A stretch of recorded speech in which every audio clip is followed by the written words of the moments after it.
Chapter 8. Peripheral Visions. The silence in Ethan's house had become a living thing.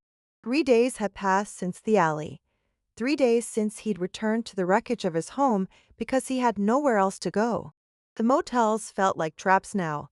Public spaces crawled with the sensation of being observed, and his car had become unreliable.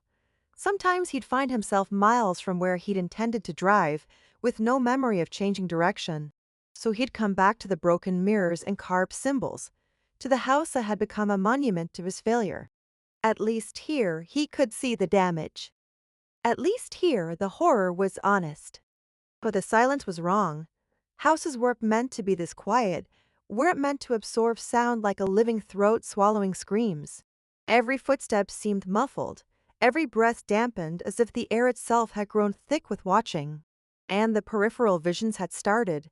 Shadows that moved independently of their sources. Glimpses of tall figures in his side vision that vanished when he turned his head. A constant sensation of eyes tracking his movement from impossible angles. Sometimes he'd catch sight of Lena standing at the end of a hallway, perfectly still, perfectly wrong, but when he looked directly, there would be nothing there except the familiar ache of loss. It was the sounds that finally broke him.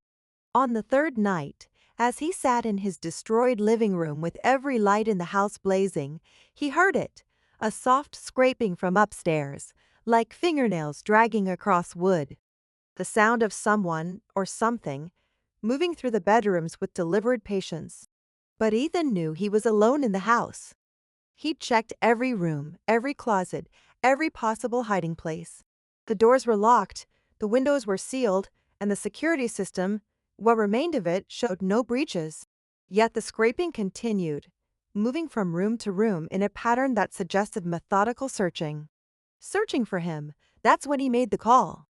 Dr. Marcus Thorne had been easy to find once Ethan started looking.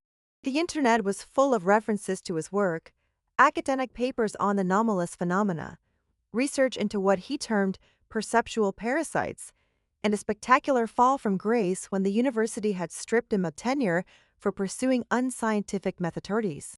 The reviews were mixed. Half the Meerboom community hailed him as a visionary researcher. The other half dismissed him as a fraud who preyed on the desperate and delusional. But he was the only person Ethan could find who claimed to understand what was happening to him. The phone rang 4 times before a tired voice answered, "Dr. Thorne. My name is Ethan Hayes. I think I need your help." A pause. What kind of help? The kind you can't get from normal doctors. Ethan glanced toward the staircase where the scraping had grown louder. The kind involving things that shouldn't exist. Another pause, longer this time. Can you describe your situation? My wife was possessed by something. Now it's hunting me, and I think it's inside my head. When did this start? Months ago, but it's getting worse, stronger. I can feel it watching me from inside my own thoughts.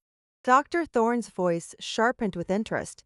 Have you experienced temporal displacement, memory gaps, perceptual anomalies? All of the above.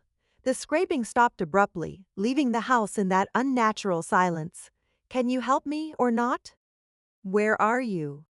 Ethan gave him the address, and Dr. Thorne promised to be there within the hour. After hanging up, Ethan sat in his blazing living room and waited, trying not to think about what would happen if the doctor turned out to be just another fraud. The scraping had stopped, but he could feel something watching from the darkened stairway, patient and hungry and utterly alien. Dr. Marcus Thorne was not what Ethan had expected. The man who knocked on his door looked more like a college professor than a paranormal investigator, rumpled clothes, wire-rimmed glasses, graying hair that suggested too many late nights spent poring over impossible research. He carried a worn leather briefcase and had the distracted air of someone perpetually lost in thought. "Mr. Hayes," he extended a hand. "Thank you for calling. Cases like yours are rare." Ethan led him into the living room where Dr. Thorne immediately began examining the damage with professional interest. He photographed the carved symbols, measured the patterns of destruction, and took extensive notes in a cramped handwriting that looked more like code than English. "Fascinating," he murmured, running his fingers along one of the deeper carvings. "The degradation pattern is very specific. Whatever did this was systematic, methodical." He looked up at Ethan. Tell me about your wife. So Ethan told him everything: the standing vigils, the blood symbols, the impossible photographs, the gradual realization that Lena hadn't been possessed so much as hollowed out and filled with something else. Doctor. Thorne listened without interruption, occasionally making notes, his expression growing more grave with each detail. How long since you last saw her? He asked when Ethan finished. 3 days, but I can still feel her sometimes, or it like it's watching from just outside my field of vision. Dr. Thorne nodded as if this was perfectly normal. You're being stalked by what I call a perceptual powder. They're rare, but not unknown. Think of them as parasites that feed on attention and observation. What do they want? To exist fully in our reality. Right now, your predator can only manifest in peripheral spaces, the corners of your vision, the gaps in your attention, the moments when you're not quite looking. But if it can break down your perceptual barriers completely, it can step fully into the world. Exactly. And once that happens, it won't need a host anymore. It will be independently real, capable of affecting the physical world directly, Doctor. Thorne's expression darkened, at which point it typically begins to reproduce. The implication hung in the air like smoke. Ethan thought about the videos on his phone, the impossible watchers gathered around his sleeping form, the sense that something vast and patient was orchestrating events beyond his understanding. How do I fight it? You don't fight it. You contain it.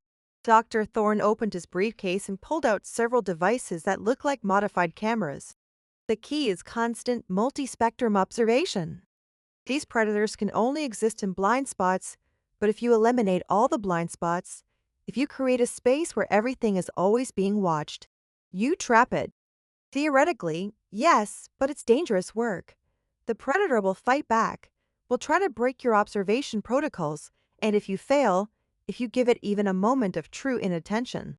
A sound from upstairs cut him off. The scraping noise had returned, louder now, more insistent. Dr. Thorne looked toward the ceiling with professional interest. It knows I'm here, he said calmly. It doesn't like outside interference.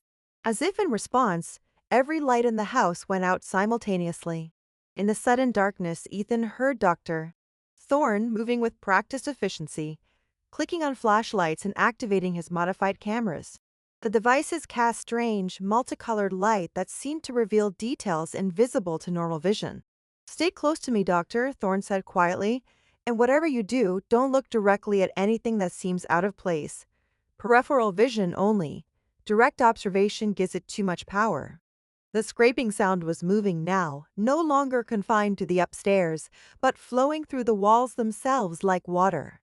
In the strange light of Dr. Thorne's equipment, Ethan could see the symbols carved throughout his house beginning to glow with a faint, sickly luminescence. What's happening?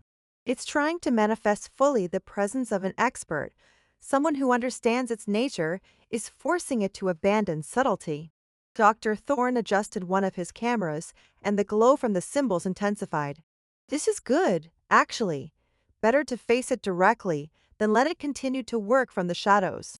A new sound joined the scraping, a low humming that seemed to come from inside Ethan's skull. The humming grew louder, more insistent, and with it came flashes of impossible images. Lena standing in corners that didn't exist, corridors that stretched beyond the boundaries of the house, eyes that watched from angles that hurt to contemplate. It's in my head, Ethan gasped, pressing his hands against his temples. I can feel it thinking. That's how it hunts, Doctor, Thorne said, his voice oddly calm for someone standing in a house full of impossible phenomena. It creates a feedback loop between observer and observed, watcher and watched. The more you try to see it, the more it can see you. The humming reached a crescendo, and suddenly Ethan could see everything, not just the physical space of his ruined house, but the layers beneath it, the spaces between spaces where the perceptual politer had been building its nest. He could see Lena trapped in a cage of mirrors and shadows, could see the dozens of other victims who had been consumed over the years, could see the vast network of watching eyes that stretched across dimensions like a spider's web. And at the center of it all, he could see himself, not as he was, but as he was becoming. A hollow shell filled with alien hunger, another watcher in the endless chain of observation and consumption. Hide it, Doctor, Thorne commanded, his modified cameras flashing with strobing light. Don't let it complete the connection. But Ethan could feel his will crumbling, his sense of self dissolving into the vast network of watchers. The boundaries between himself and the predator were blurring, and he could no longer tell where his thoughts ended and his hunger began. Just as he felt himself slipping away completely, Doctor Thorne grabbed his shoulder and spun him around, forcing their eyes to meet. Look at me, he commanded. Not at it. Not at the visions. Not at the impossible spaces. Look at me. At something real and present and human. Ethan focused on Dr. Thorne's face, on the concerned intelligence behind his wire-rimmed glasses, on the decades of research and dedication that had brought him here to help a stranger in the darkness. The connection with the predator wavered, its grip on his consciousness loosening just enough for him to remember who he was. The humming stopped. The lights came back on. The house settled back into its unnatural silence. Dr. Thorne released his shoulder and stepped back, his expression grim but satisfied. You did well, he said, but this was just a probe, a test of your defenses. The real attack is still coming. Ethan slumped against the wall, exhausted by the brief contact with the predator's consciousness. How do we stop it? We don't stop it, we trap it. Dr. Thorne began packing his equipment, but first we need to prepare properly. What I'm proposing is dangerous for both of us. What do you need me to do? Dr. Thorne looked around the destroyed house, his gaze lingering on the shattered mirrors and carved symbols. We're going to turn your bedroom into a cage, he said. A space where observation is absolute, where nothing can hide in peripheral vision, and then we're going to lord inside. He met Ethan's eyes with deadly seriousness. But understand this, once we begin, there's no going back. Either we trap the predator or it traps us. There won't be a third option. Outside, something moved in the growing darkness, watching the house with patient hunger. The game was entering its final phase, and the stakes had never been higher. The silence pressed in around them, heavy with anticipation and malevolent intent. Soon, very soon, someone would be consumed. The only question was who.